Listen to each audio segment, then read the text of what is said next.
Hello friends, welcome back to ஹாய்னோ channel. ஹாய்னோ channel இன்றைக்கி ரொம்ப ஹெல்த்தியான லட்டு தாங்க எப்படி செய்யுதுன்னு பார்க்க போகிறோம். வெறும் 3 பொருளை வச்சு ரொம்ப ஹெல்த்தியான இந்த லட்டு எப்படி செய்கிறது அப்படிங்கிறத அந்த வீடியோ உங்களோட நான் ஷேர் பண்ணியிருக்கேன். வீடியோவை ஸ்கிப் பண்ணாமல் லாஸ்ட் வரைக்கும் பாருங்கள். எள்ளு, வேர்க்கடலை, நாட்டு சக்கரை இதை 3ஐயும் யூஸ் பண்ணி தான் இந்த உருண்டை செஞ்சுருக்கேன். இதை நீங்கள் செஞ்சு வச்சிட்டிங்க அப்படின்னா ஒரு 15 நாள் வரைக்கும் உங்களுக்கு வீணாகாமல் இருக்கும். சரி, இப்போ இந்த லட்டு எப்படி செய்கிறதுன்னு பார்க்கலாமாங்க. இப்போ ஃபஸ்ட்டு வந்துட்டு பேன் ஒன்று சூடு பண்ணிக்கிறேன். இதில் 1 கப் அளவுக்கு வேர்க்கடலை எடுத்துக்கிறேன். நீங்கள் இதில் வந்து 1 கப் அளவுக்கு காஞ்ச வேர்க்கடலை எடுத்திருக்கேன். நீங்கள் ஆல்ரெடி வறுத்து வேர்க்கடலை வச்சிருந்தாலும் நீங்கள் யூஸ் பண்ணிக்கலாம். லைட்டாக ஹீட் பண்ணிவிட்டு தோலை எடுத்துட்டும் சேர்த்துக்கலாம். இப்போ நான் அந்த வேர்க்கடலையை அடுப்பை மீடியமில் வச்சு கைவிடாமல் நல்லா வறுத்துக்க போகிறேன். இப்போ பாருங்கள், வேர்க்கடலை நல்லா வறுப்பட்டுருச்சு. தோல் வந்து உறிஞ்சி வர ஆரம்பிச்சிருக்கு. இதை எடுத்து நம்ம ஆற வச்சுட்டு தோல்லாம் இல்லாமல் நம்ம க்ளீன் பண்ணி எடுத்து வச்சுக்கலாம். இது ஆறட்டும். அதுக்குள்ளே அதே பேன்லேயே வந்துட்டு அதே 1 கப் அளவுக்கு கருப்பு எள்ளு எடுத்திருக்கேன். நீங்கள் அதுக்கு பதிலாக வெள்ளை எள்ளு கூட எடுத்துக்கலாம். கருப்பு எள்ளில் வந்துட்டு வெள்ளை எள்ளை விட அதிகமான சத்து இருக்குது. இரும்பு சத்து, மெக்னீஷியம், பொட்டாசியம் வந்து அதிகமாக இருக்குது. ஒரு பழமொழி கூட சொல்லுவாங்க, இளைச்சவனுக்கு எள்ளும் கொழுத்தவனுக்கு கொள்ளு அப்படின்னு சொல்லுவாங்க. அதாவது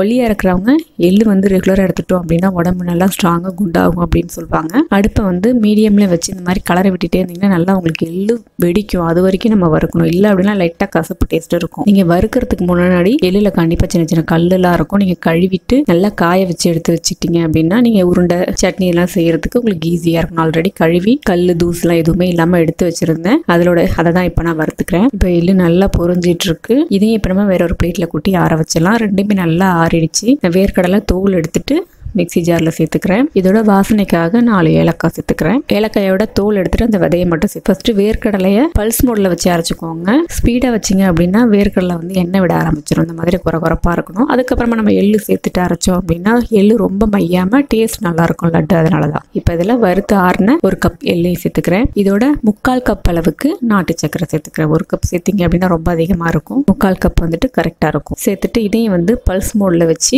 2 தடவை அரைச்சி எடுத்திருக்கேன். இப்போ பார்த்தீங்கன்னா தெரியும், சேர்த்த எள்ளு, வேர்க்கடலை, நாட்டு சக்கரை இது 3மே வந்துட்டு நல்லா மிக்ஸ் ஆயிடுச்சு. இதை இப்போ வேற ஒரு மிக்சிங் பவுலுக்கு நம்ம மாத்திடலாம். இதோட நான் வந்துட்டு ஒரு 2 டீஸ்பூன் அளவுக்கு சூடான நெய் சேர்த்துக்கிறேன். பசங்க சாப்பிடும்போது அந்த நெய் வாசனை இருந்ததுன்னா இன்னும் விரும்பி சாப்பிடுவாங்க அப்படிங்கிறதுக்காக சேர்த்துருக்கோம். சப்போஸ் பெரியவங்களுக்கு கொடுக்குறீங்க அப்படின்னா நெய்யை ஸ்கிப் பண்ணிட்டு நீங்க நார்மலா உருண்டை பிடிச்சிங்கனாலே உங்களுக்கு பிடிக்கிறதுக்கு வரும். ஏன்னா எள்ளும் வேர்க்கடலையும் எண்ணெய் விடும். அதனால நீங்க அழுத்தி பிடிக்கும் பொழுது உங்களுக்கு கண்டிப்பா உருண்டை வரும். இப்போ நான் சேர்த்த 2 டீஸ்பூன் அளவுக்கு நெய்யை நல்லா அதோட கலந்து விட்டுக்கிறேன்.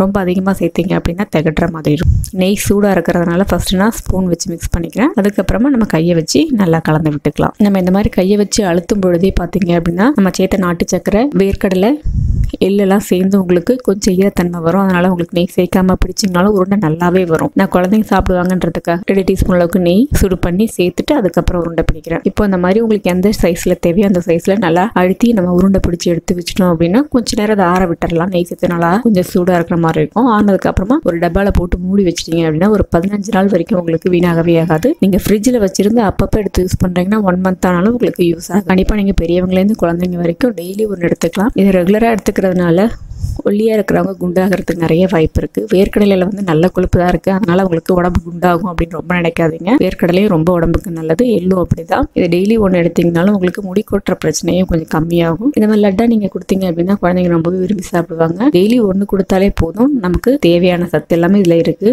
இரும்பு சத்து கம்மியாக இருக்கிறவங்க டேப்லெட் எடுப்பாங்க. அதுக்கு பதில் நீங்கள் இந்த உருண்டை எடுத்துக்கிட்டிங்கன்னா ரொம்பவே நல்லது. கண்டிப்பாக ட்ரை பண்ணி பாருங்கள். செஞ்சு பார்த்துட்டு எப்படி இருந்து அப்படிங்கிறத மறக்காம உங்களுடைய கமெண்ட்ஸ் எனக்கு கமெண்ட் பண்ணுங்கள். இந்த வீடியோ பிடிச்சிருந்து அப்படின்னா லைக் பண்ணுங்கள், ஷேர் பண்ணுங்கள். ஹாய்னோ சேனலில் ஃபர்ஸ்ட் டைம் பார்க்குறீங்க அப்படின்னா சப்ஸ்கிரைப் பண்ணிக்கோங்க. மறக்காம பக்கத்தில் இருக்க பெல் பட்டனில் ஆளுங்கிற ஆப்ஷனை கிளிக் பண்ணிக்கோங்க. இன்னொரு சூப்பரான ஒரு ரெசிபியோட நான் மீட் பண்ணுறேன். Thank you friends.